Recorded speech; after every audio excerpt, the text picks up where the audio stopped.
Want to know a little cheat that will extend the lifetime of your TWS? Get yourself a set of open ears for exercise. I learned a long time ago that the mixture of rain, sweat and congealed earwax is a recipe for disaster, in that it gets inside the driver and reduces the volume of one or both of your earbuds, and can also corrode the battery connectors, resulting in them failing to charge. So getting yourself a set like these for when you're out for runs, out on the bike or at the gym is definitely a savvy investment. They tend to have a higher IPX rating and are generally built with this kind of usage in mind. And whilst running and cycling tend to be their primary use case, in that they enhance safety by allowing you to hear your surroundings better, but they're also gaining traction in office environments where people are looking for one set that they can use to listen to something on their phone, join in Teams calls, but also be able to hear their co-workers shouting across the office to them. But whilst the market for open earbuds has definitely grown over the last few years,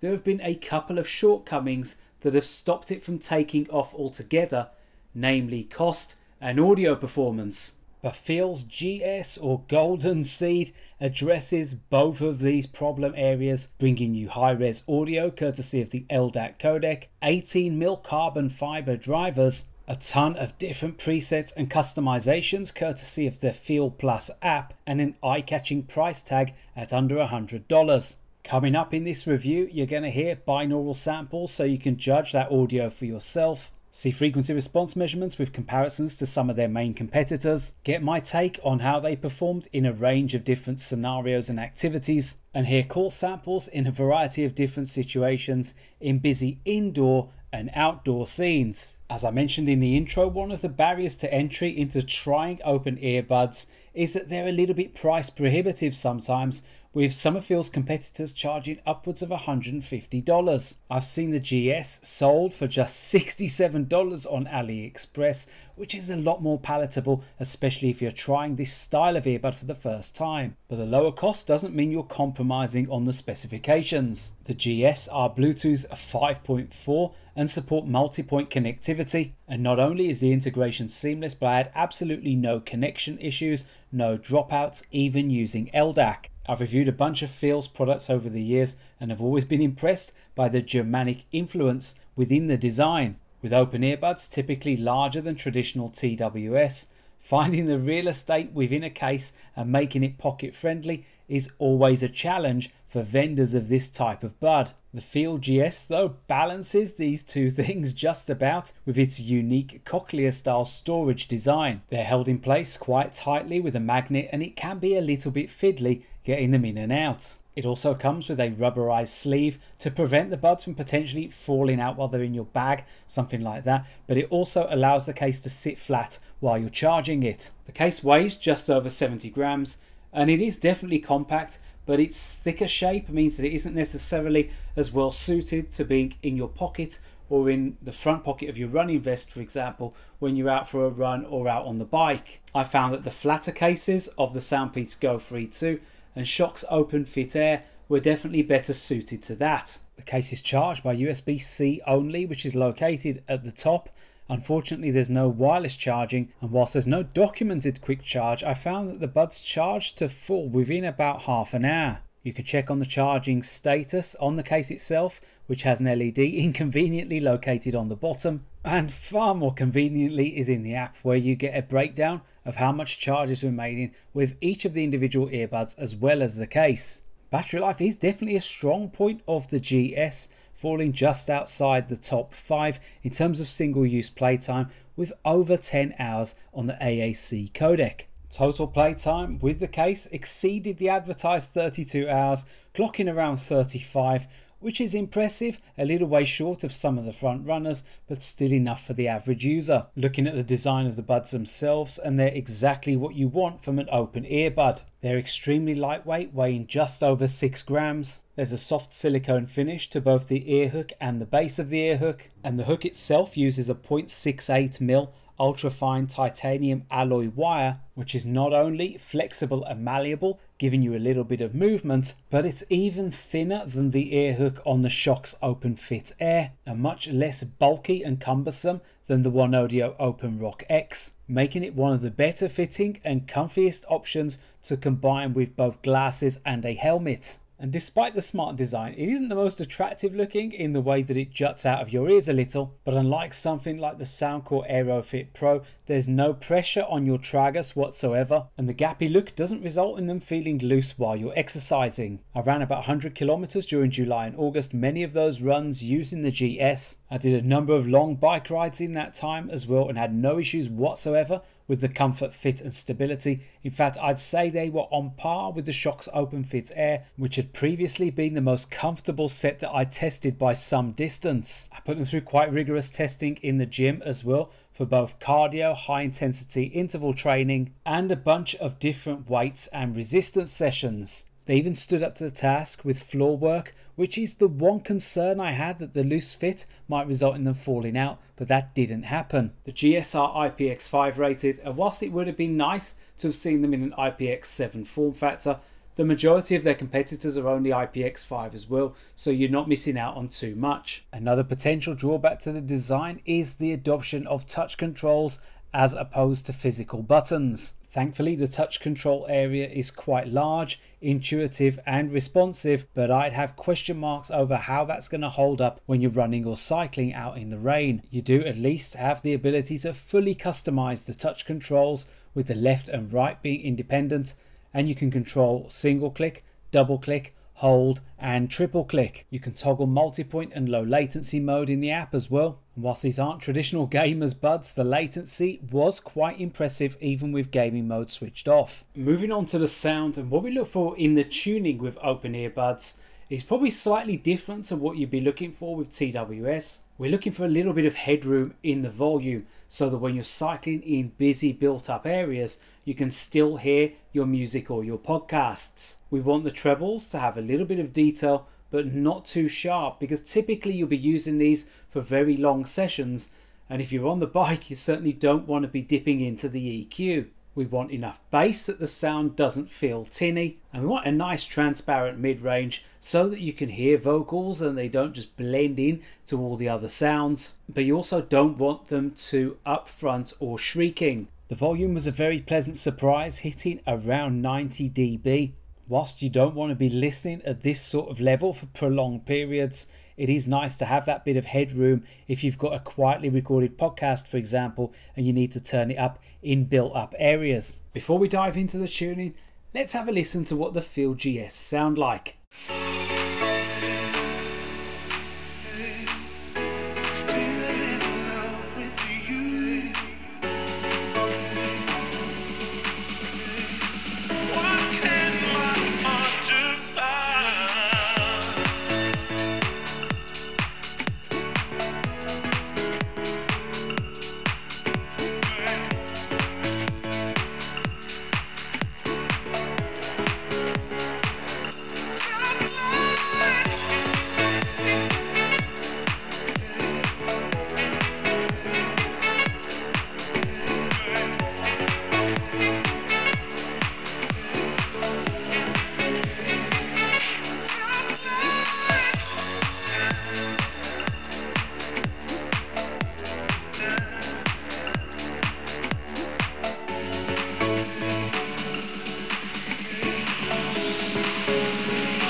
So only a very short sample there, but hopefully long enough for you to hear the audio characteristics of the FIIL GS, and hopefully you heard that it met all of those requirements that I set out when it comes to what we're looking for from a set of open ears. The way that open earbuds are designed, i.e. without a seal, means that a lot of the bass dissipates before it makes it to your ear canal. But remember the way that the drivers were angled that looked a little bit awkward sticking out of our ears? Well, that is what really helps the bass here, because it minimises that leakage and it helps your bass lines hit a little bit harder and deeper, but most of all it gives them a nice warm tonality and avoids sounding too thin and tinny. The mid-range is quite transparent, it's nice and balanced as well, so you heard the piano strikes and some of the percussive elements in that track, all of which were assertive enough and you could locate them fine. And this, combined with the low distortion of the drivers and the LDAC support, means that you're getting quite a musical sort of experience with the GS. The trebles are quite clean sounding without the low treble sibilance that you've got on the Soundcore Aerofit Pro. They don't roll off quite as early as the Shokz OpenFit Air,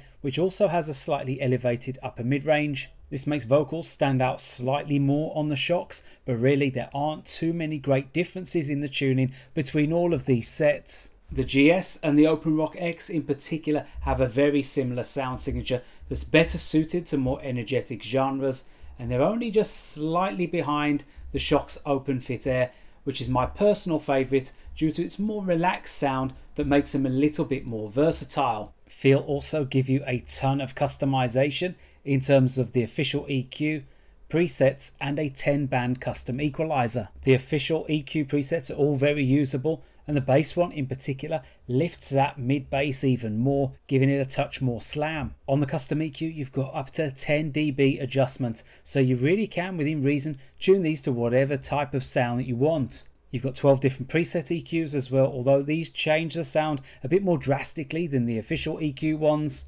Personally I'd leave them alone, but you can't fault FIIL for giving you this amount of customization. The GS have dual mics and AI ENC to improve the quality of your voice calls.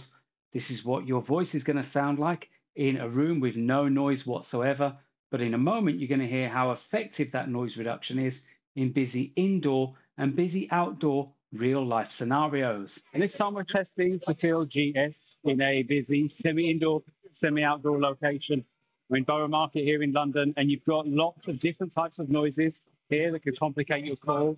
We've got indistinct chatter from groups of people nearby. We've got market traders trying to sell whatever they're selling. There's engine noises, etc., from the road nearby.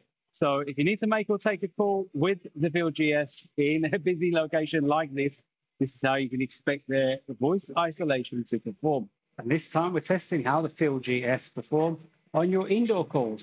In a busy indoor scene here in the UK on the weekend, a coffee shop, and you've got a mixture of indistinct chatter, you've got the sound of baristas making coffee, and you've got music playing through the stereo.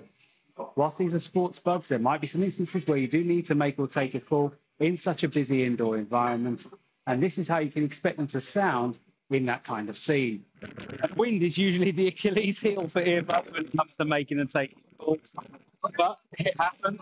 Sometimes you will need to in those circumstances. This is how you can expect the FIIL GS to perform when you've got local noise coming from the scene. Perhaps you're on the daily commute or college, and you need something to tighten your voice, probably static sounds a bit like conversation. As you heard there, the call performance wasn't too bad. Obviously they struggled when there was lots of wind in the scene, with my voice clipping out quite a bit.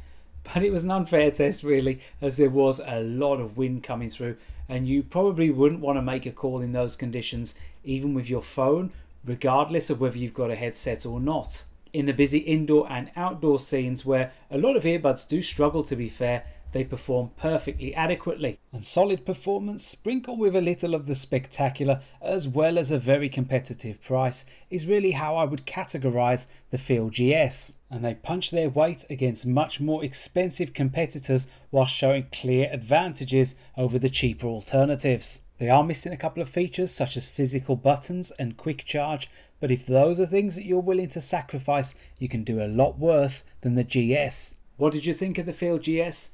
Do leave your comments in the comments section below. Give the video a like if you enjoyed it, found it useful, both or neither, and subscribe to the channel if you haven't already. For now, it's ReganCipher signing off.